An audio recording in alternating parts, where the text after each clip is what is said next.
Dia 23. Como crescemos? Deus quer que cresçamos à semelhança de Cristo em tudo. Efésios 4:15. O propósito disposto para nós não é que continuemos como crianças. Efésios 4:14.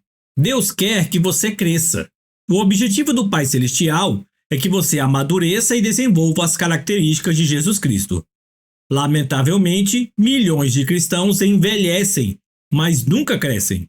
Emperram numa perpétua infância espiritual, usando fraldas e sapatinhos de crochê. Isso ocorre porque nunca pretenderam crescer. O crescimento espiritual não é automático. É necessário um compromisso intencional. Você deve querer crescer, decidir crescer, esforçar-se para crescer e persistir em crescer. O discipulado, processo de se tornar semelhante a Cristo, sempre começa com uma decisão. Jesus nos chama e nós respondemos. Venha, seja meu discípulo, Jesus lhe disse. Então Mateus levantou-se e o seguiu. Mateus 9:9. Quando os primeiros discípulos escolheram seguir Jesus, não compreendiam todas as implicações da decisão que haviam tomado. Simplesmente atenderam ao convite do Mestre. Isso é tudo que você precisa para começar. Decidir tornar-se um discípulo. Nada influencia mais sua vida que os compromissos que você escolhe assumir. Eles podem fazê-lo crescer ou destruí-lo, mas sempre serão determinantes para você. Diga-me com o que você está comprometido e eu lhe direi onde você estará em 20 anos. Tornamo-nos aquilo com que estamos comprometidos. É nesse estágio de comprometimento que a maioria das pessoas perde o propósito de Deus para a vida. Muitos têm medo de se comprometer com qualquer coisa e simplesmente ficam vagando por aí. Outros assumem compromissos superficiais com valores conflitantes, o que leva à frustração e à mediocridade. Outros se comprometem inteiramente com objetivos seculares, como enriquecer ou ficar famoso, e acabam desapontados e amargos. Toda escolha tem consequências eternas. Logo, é melhor que você escolha sabiamente. Pedro adverte: já que tudo ao nosso redor se derreterá, que vida santa e piedosa devemos viver. 2 Pedro capítulo 3, versículo 11. A parte de Deus e nossa parte. Tornar-se semelhante a Cristo é o resultado de escolhas em conformidade com Ele, na dependência do Espírito Santo para consumá-las. Uma vez que tenha decidido seriamente se tornar semelhante a Cristo, você deve começar a agir de maneira diferente. Precisará se livrar de alguns procedimentos antigos, desenvolver novos hábitos e intencionalmente mudar o modo de pensar. Esteja certo de que o Espírito Santo o ajudará nessas mudanças. A Bíblia diz: ponham em ação a salvação de vocês com temor e tremor, pois é Deus quem efeta em vocês tanto o querer quanto o realizar, de acordo com a boa vontade dele. Filipenses capítulo 2, versículo 12 e 13. Tornamo-nos aquilo com que estamos comprometidos. Esse versículo mostra as duas partes do crescimento espiritual: pôr em ação e efetuar. A primeira é nossa responsabilidade. A segunda é papel de Deus. O crescimento espiritual é um esforço de cooperação entre você e o Espírito Santo. O Espírito de Deus trabalha conosco, não apenas em nós. Esse versículo, direcionado aos cristãos, não se refere à salvação, mas ao crescimento na fé.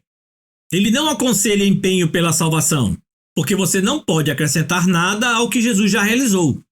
Quando põe em ação o corpo, você se exercita para desenvolvê-lo, não para conseguir um corpo.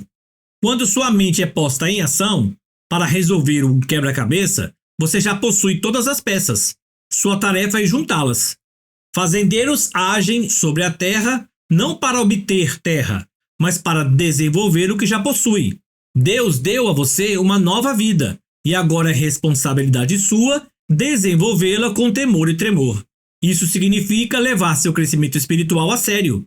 Quando alguém se mostra negligente com o crescimento espiritual, isso demonstra que ele não entendeu as implicações eternas desse ato, como vimos no capítulo 4 e 5. Seu modo de pensar determina seu modo de sentir, e seu modo de sentir influencia sua maneira de agir, programando o piloto automático. Para mudar a vida, você deve mudar o modo de pensar. Por trás de tudo que você faz, há um pensamento. Todo comportamento é motivado por uma crença, e toda ação é induzida por uma atitude. Deus revelou isso milhares de anos antes de os psicólogos chegarem à mesma conclusão. Tenha cuidado com o que você pensa, pois a sua vida é dirigida pelos seus pensamentos. Provérbios 4:23. Imagine-se viajando de lancha, num lago, com o piloto automático ajustado para o leste. Se você decidir dar a volta e rumar para o oeste, há duas formas possíveis de mudar a direção do barco. A primeira é agarrar a roda do leme e forçá-la manualmente a virar para o lado oposto do que está programado no piloto automático. Com tal autocontrole, você até poderá dominar o piloto automático, mas sentirá constante resistência. Seus braços acabariam por se cansar do esforço e soltaria a roda do leme, e a lancha instantaneamente voltaria a rumar para o leste, conforme programado. É isso que acontece quando você tenta mudar de vida pelo autocontrole. Você diz: vou me esforçar para comer menos, fazer mais exercícios, deixar de me atrasar e de ser desorganizado. Sim, o autocontrole pode produzir mudanças no curto prazo, mas cria uma constante pressão interna, já que você não tratou a raiz do problema. A mudança não é natural, então você acaba por desistir, abandona a dieta, deixa de se exercitar e rapidamente retoma aos antigos padrões. A segunda maneira é mais rápida e fácil. Altere o ajuste do piloto automático, sua forma de pensar. A Bíblia diz: permita que Deus o transforme em uma nova pessoa, mudando a maneira de você pensar. Romanos 12:2. O primeiro passo em direção ao crescimento espiritual é mudar o modo de pensar. Toda mudança deve sempre ocorrer primeiro na mente. O modo de pensar determina o modo de sentir, e o modo de sentir influencia a maneira de agir.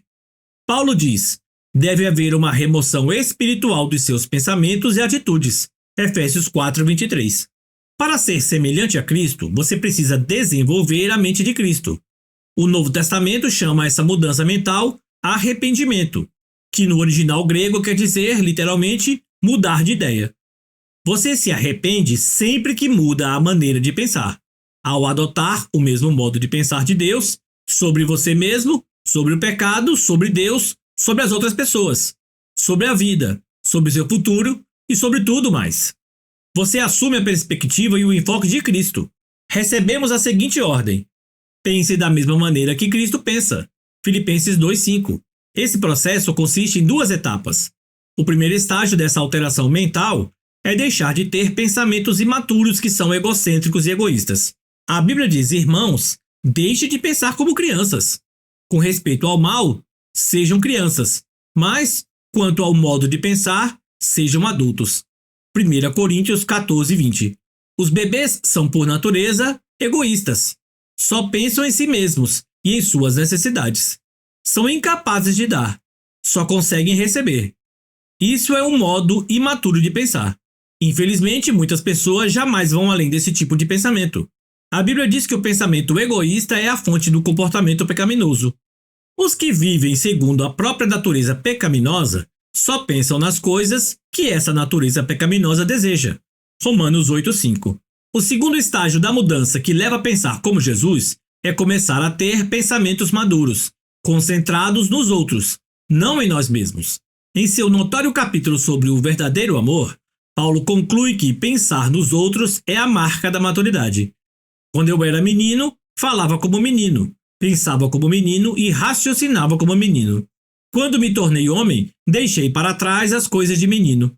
1 Coríntios 13:11. Hoje muitos presumem que a maturidade espiritual é medida pela quantidade de informação bíblica e de doutrina que conhecem. Embora o conhecimento seja uma das maneiras de medir a maturidade, isso não é tudo. A vida cristã é muito mais que um conjunto de credos e convicções. Ela inclui conduta e caráter. Nossos atos devem ser coerentes com a nossa fé, e nossas crenças devem ser confirmadas por um comportamento semelhante ao de Cristo.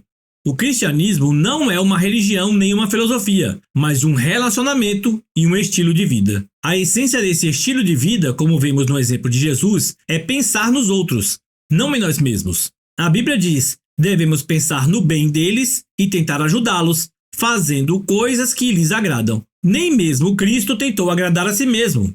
Romanos 15:2 e 3. Pensar nos outros é a base para se tornar semelhante a Cristo e a melhor evidência de crescimento espiritual. Esse tipo de pensamento não é natural, é contracultural, raro e árduo.